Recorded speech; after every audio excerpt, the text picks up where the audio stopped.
want to go faster, right? Well, even better if that involves less effort. Now, you could obviously spend hundreds or even thousands of pounds trying to find those marginal aero gains with equipment upgrades, or you could simply just change your body position. Now, we know that our body position has the greatest impact on our aerodynamics when we're riding a bike. So today I'm going to be comparing the difference between riding on the hoods, the drops, and the aero bars to see just what the difference is on my speed.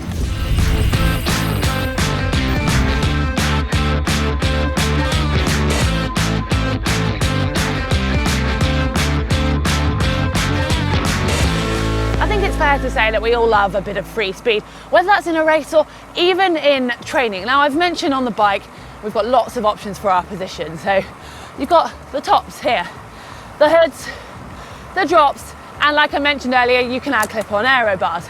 Now, realistically, if you want to go fast, you're not really going to be spending much time up here. So today, I'm going to be comparing the other three positions. And throughout this experiment, I'm also going to be covering the pros and the cons of those different positions, because believe it or not, aerodynamics isn't the be-all and end-all in cycling, although I think for many of you it might seem it is.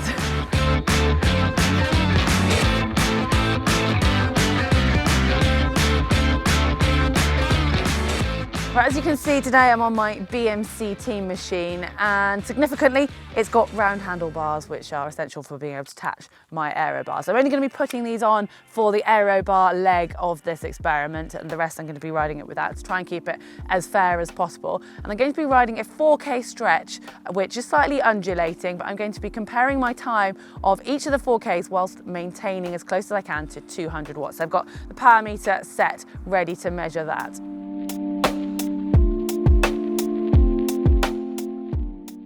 And a quick disclaimer before we get going. Yes, this is an experiment, but we can only control what we can control, and the traffic and the weather might alter things slightly, but I'm going to do my best to make sure I find a window when each run is going to be as similar as possible. And I'm actually choosing to go slightly into a headwind because that should make more of a significant difference between any of the changes. So it's time to find out what the difference will be.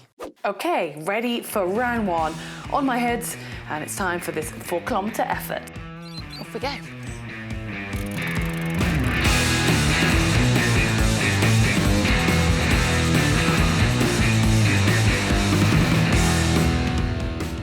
That's run one done, so I'm just heading back to the start for run two, and it's fair to say it felt comfortable. I mean, this is the riding position that I spend the majority of my time in when I'm out on my bike. However, today we're not actually comparing comfort, but that said, there's no point in being incredibly aero if you can't actually maintain that position for long periods of time. Although, of course, you can train your body to get more used to being in certain positions. Lower is surely better, right? Well, it's time to put it to the test. This is run two, and I'm heading out on the drops. Here goes.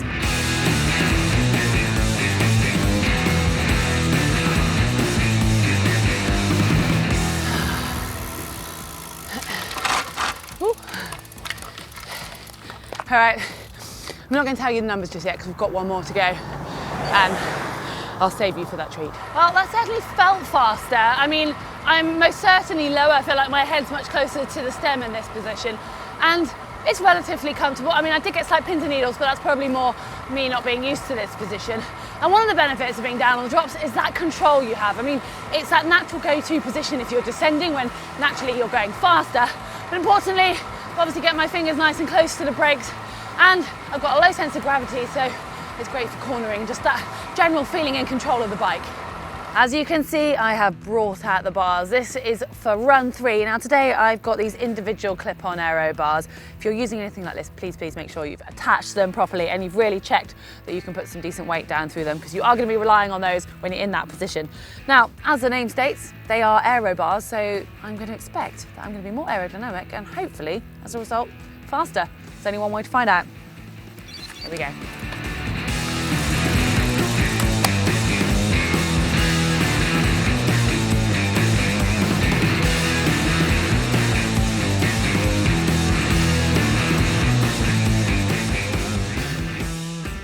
All right, well, that certainly felt more aero. I haven't looked at the time yet either, so I obviously can't share it with you guys, but I mean, I was reducing this frontal area that I've got here down to that, so you've got to think I'm more aerodynamic. I mean, some people say that you're limiting comfort. But I find that once I've got my bars set up properly, you've got your whole elbow to lean on as opposed to just your hands, and it can be pretty comfy to ride in that position, and sometimes it just needs a little bit of practice. But the one thing I did notice, especially on this stretch of road, that I really struggled with was the amount of times that I had to change gear, and I hadn't noticed the times previously, but obviously I've got no blips on the end of here, so I was quite a few occasions having to take my hands down to change gear, which will change and will obviously open me up and reduce that aerodynamic position. And the same goes if you're not confident on your aero bars when it comes to cornering and things. But practice will help, and you'll find you're able to spend a lot more time in that more aero position, or at least we think it is.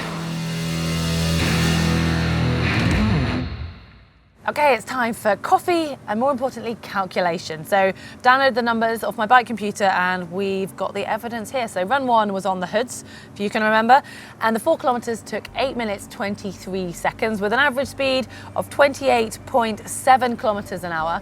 And then if I multiplied that up to 40 kilometers, if I was doing an Olympic distance triathlon, that would be a total of 83 minutes, or 1 hour, 23 minutes and 50 seconds. The second run was on the drops, which felt quicker, and it was. It was 8:15 and an average speed of 29.1 kilometers an hour. So quite a bit quicker with that average, and that would give me a total, if it was over a 40 kilometer course, of 82 minutes and 30 seconds, which would be 1 minute and 20 quicker than riding on the hoods. But the final one, the TT bars, this is the one I was most excited about. That was 8:07 over the 4 kilometers. Averaging 29.6, so averaging half a kilometre an hour faster than being on the drops. And if you converted that to an Olympic distance event, that would be 81 minutes, or 1 hour, 21 minutes and 10 seconds, another minute, 20 seconds quicker than riding on the drops. So basically, each one was 1 minute and 20 quicker than the other. I mean, you couldn't really write that stuff. And that's only looking at it if it was an Olympic distance triathlon. But imagine if you were doing a half Ironman or even an Ironman, those differences become even more significant.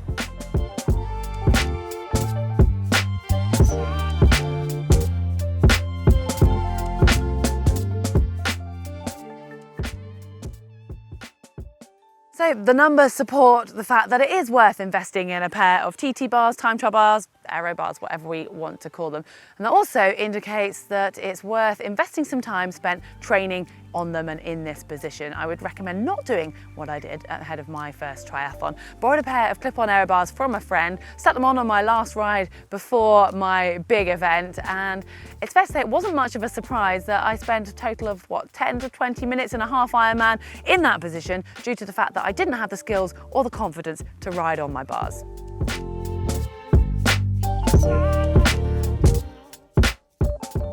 If I have convinced you to try out some aero bars, I'd recommend spending a little bit of time working on your position. So with the bars themselves, if they're individual ones, you need to work out how far apart you want to have them, and also at what angle and how long, all things that are going to be very individual. And once you've got that sorted, you might find you want to alter your saddle slightly. Some people like to bring it up a little bit and maybe even forwards to ride on the TT bars. But if it is your everyday bike and you're going to be spending most of your riding on your drops or your hoods, then you might want to leave the saddle where it is. Just quite a few things to consider there.